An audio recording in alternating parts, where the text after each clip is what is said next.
श्याम सुंदर Saini, reporter news India से। आज हम आपकी बात कराने जा रहे हैं करौली में तैनात पुलिस अधीक्षक मृदुल कछावा जी से।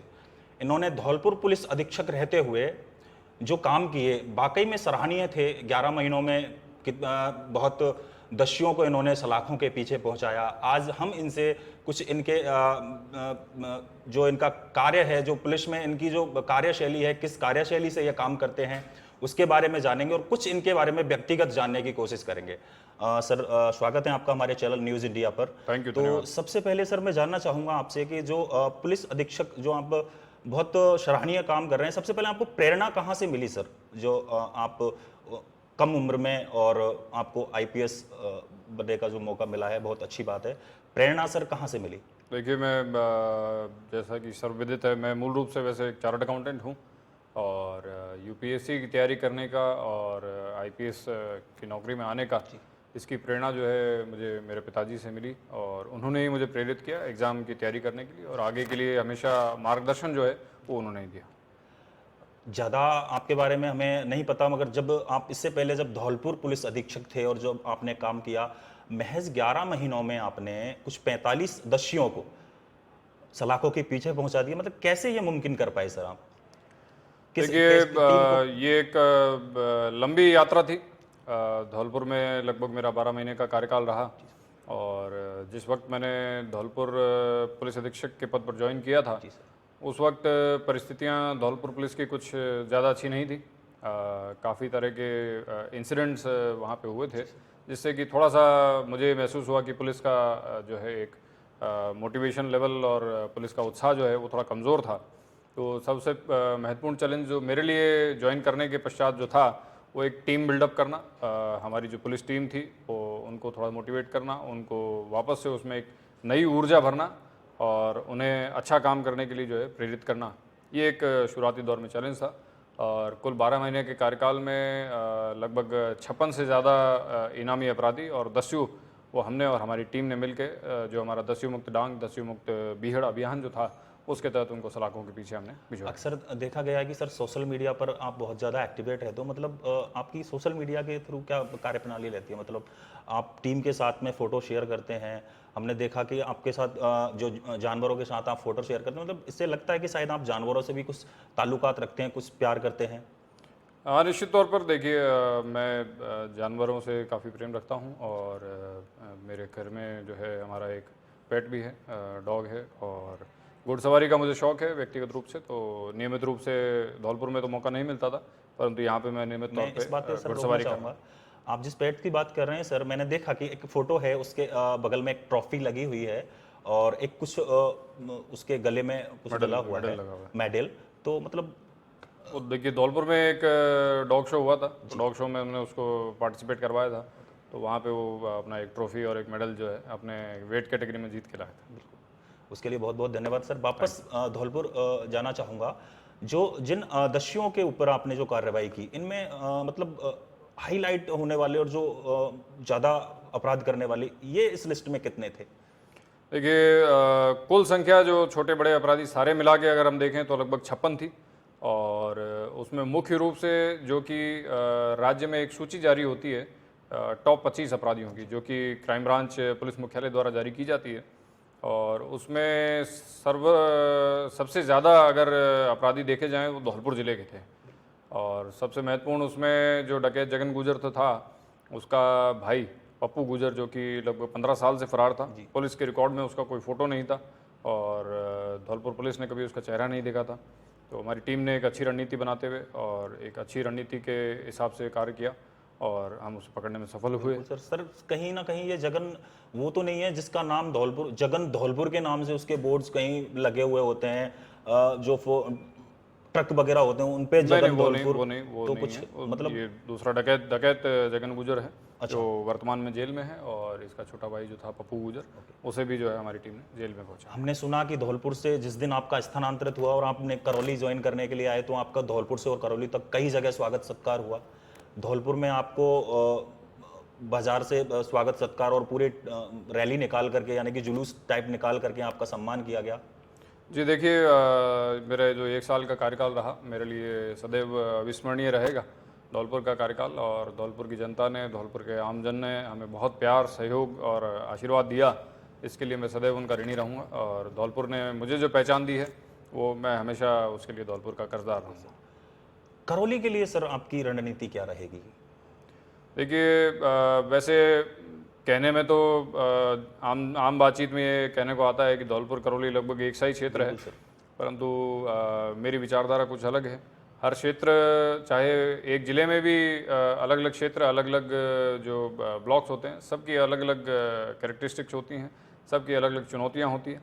तो निश्चित तौर पर भौगोलिक परिस्थितियाँ थोड़ी सी धौलपुर से मिलती जुलती हो सकती हैं, परंतु करौली की अपनी एक अलग तरह की चुनौतियाँ हैं।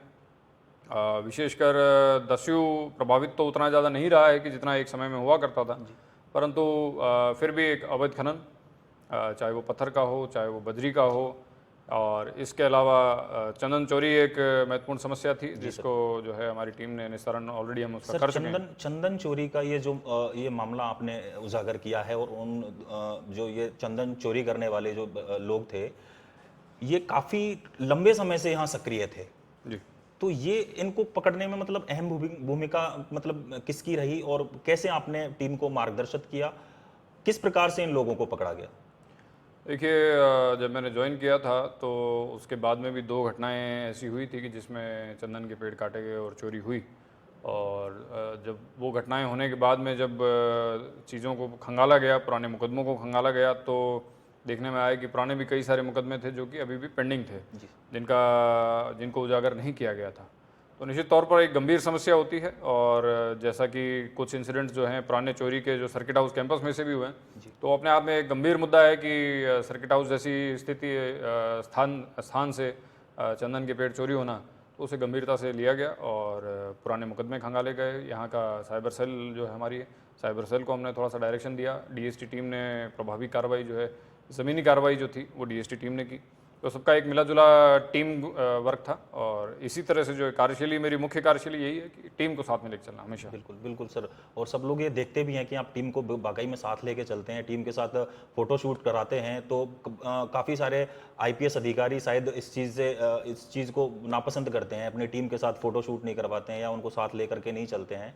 आपका ये देखने को मिला कि आप पूरी टीम को साथ में लेकर के चलते हैं, हमें भी बहुत अच्छा लगा। निश्चित तौर पर देखिए, कोई भी अधिकारी सफल तभी होता है जब टीम अच्छा काम करे, और बगैर टीम के कोई भी अधिकारी सफल नहीं हो सकता है। टीम वर्क जो है, पुलिस एक परिवार है, तो मैं ये मानता हूँ कि चाहे वो कांस्टेबल ही हो, चाहे सब इंस्पेक्टर हो, चाहे इंस्पेक्टर हो, चाहे डिप्टी एसपी हो, सभी एक परिवार का हिस्सा हैं और मेरे वर्दीधारी भाई हैं। सर एक और आपसे क्वेश्चन करना चाहूँगा, कहीं ना कहीं ऐसी कमी रह जाती है कि हमारी खाकी को या पुलिस डिपार्टमेंट को कहीं ना कहीं मतलब किसी ना किसी चीज़ से थोड़ा सा नीचे झुकना पड़ता है, कहीं ना कहीं ऐसी चीज़ें होती हैं, ऐसी चीज़ें नज़र आती हैं कि डिपार्टमेंट के कुछ आदमी कुछ गलतियां कर बैठते हैं जिनका खामियाजा ऑफिसर को भुगतना पड़ता है, ऊपर जवाब तलब करने पड़ते हैं।